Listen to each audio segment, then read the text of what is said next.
Nadège, bonjour, vous êtes au niveau de la station Port-Royal. L'appel a-t-il été entendu ? Écoutez Dora, ils sont une petite centaine de manifestants réunis ici pour protester contre les restrictions sanitaires, pour dire non au confinement, au couvre-feu, au port du masque obligatoire. Alors ils manifestent depuis 1 heure à peu près, et puis d'ici 1 heure encore, ils devraient prendre la direction du quai Citroën. Alors parmi ces nombreux manifestants, vous entendez peut-être des gilets jaunes qui scandent toujours, comme à leur habitude, des slogans hostiles au gouvernement de Jean Castex, à Emmanuel Macron, au ministre de l'Intérieur également, Gérald Darmanin. Et parmi les manifestants, on retrouve Francis Lalanne, le chanteur qui a tenu à apporter son soutien et à participer à cette manifestation aujourd'hui. Quelles sont les raisons de votre présence aujourd'hui ici ?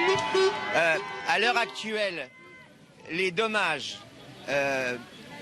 pathologiques sur le plan de la santé, les dommages qui sont causés par le confinement sont bien plus graves et plus importants que ceux qui sont causés par la dite pandémie, qui n'est finalement, on s'en aperçoit aujourd'hui quand on regarde les chiffres, pas plus dangereuse qu'une grippe saisonnière, même si le virus n'est pas tout à fait le même. Le taux de létalité qu'on enregistre n'est pas supérieur à celui d'une grippe saisonnière, quoi qu'on dise, et malgré le fait que les chiffres soient truqués. Bref, mais on est en train, aujourd'hui, c'est ce que je dis. Sont truqués ? Bien, les chiffres ne sont pas fiables en tout cas, et on s'en aperçoit et on a pu le vérifier de bien des manières. Mais ce que je veux dire, ce qui est très très grave aujourd'hui, c'est qu'en s'enferrant dans cette politique dite sanitaire, arbitraire et totalitaire, le gouvernement est en train de créer un problème de santé beaucoup plus grave et qui va durer beaucoup plus longtemps et avec des dommages collatéraux qu'on ne peut même pas estimer encore aujourd'hui tellement ils sont importants, et beaucoup plus graves que ceux causés par cette prétendue pandémie. Et ça, c'est très grave parce que là maintenant le gouvernement est en train d'attenter à la santé des Françaises et des Français. Et s'il continue à s'enferrer dans cette politique qui consiste uniquement à essayer de faire en sorte que tout le monde se vaccine pour des raisons qu'il appartiendrait à des enquêtes impartiales de déterminer, eh bien, s'il continue à nier l'efficacité des traitements précoces, à empêcher les médecins de prescrire, de soigner, à faire en sorte qu'on enferme les gens bien portants au lieu de soigner les malades, eh bien, si cette politique continue, il va y avoir dans la société française des dommages beaucoup plus graves que ceux causés par ce virus. Donc, Covid-19. Vous, Francis Lalanne, vous êtes visé par une enquête pour atteinte aux intérêts fondamentaux de l'État après une tribune que vous avez publiée sur François. Où est-ce qu'on en est au niveau de cette enquête-là ? Écoutez, on n'est pas là pour parler de Francis Lalanne, mais je vais répondre à votre question en rebondissant sur votre question, qui est tout à fait légitime. Moi, je pense que c'est pas Francis Lalanne en ce moment qui nuit gravement aux intérêts fondamentaux de la nation. Je pense que c'est le président de la République et l'actuel gouvernement. Eux, ils sont en train de nuire gravement aux intérêts fondamentaux de la nation. Et c'est eux aujourd'hui qui devraient être sur le banc des accusés. Vous avez demandé une conciliation avec Emmanuel Macron avant votre procès. Vous avez reçu une réponse du président de la République ? Ben vous savez, je ne suis pas le seul en France à demander à ce monsieur d'arrêter de torturer les Françaises et les Français. Mais ce que je constate, c'est que ce monsieur n'a absolument... Je pense qu'il n'aime pas les Françaises et il n'aime pas les Français. Vous savez, quand on se rappelle sa campagne électorale, il y avait deux grands thèmes qui étaient les deux les plus importants.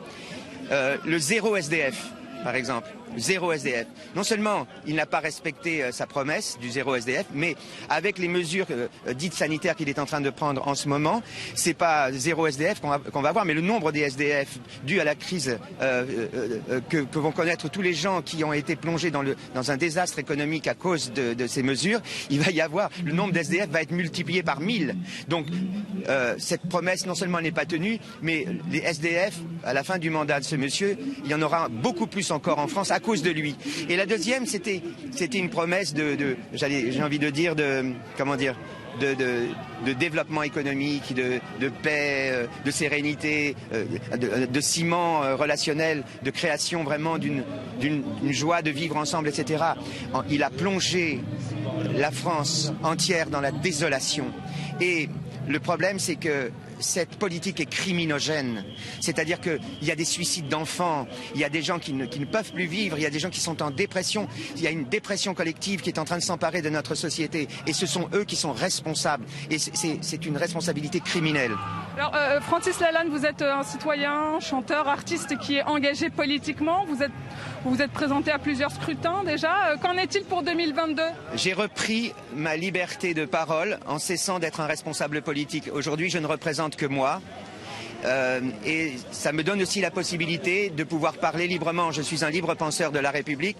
Vous savez, quand on a des responsabilités politiques, comme j'en ai eu pendant 10 ans, au sein de l'Alliance écologiste indépendante, qui est un mouvement que j'ai créé avec Jean-Marc Governatori, eh bien, on est tenu de s'en tenir finalement à un discours qui est celui du groupe qu'on représente. Là, maintenant, je parle en mon nom. J'ai repris ma liberté de parole et en cela, je pense que j'accomplis un acte vraiment politique et pas politicien. Est-ce que vous comptez vous présenter à la présidentielle de 2022 ?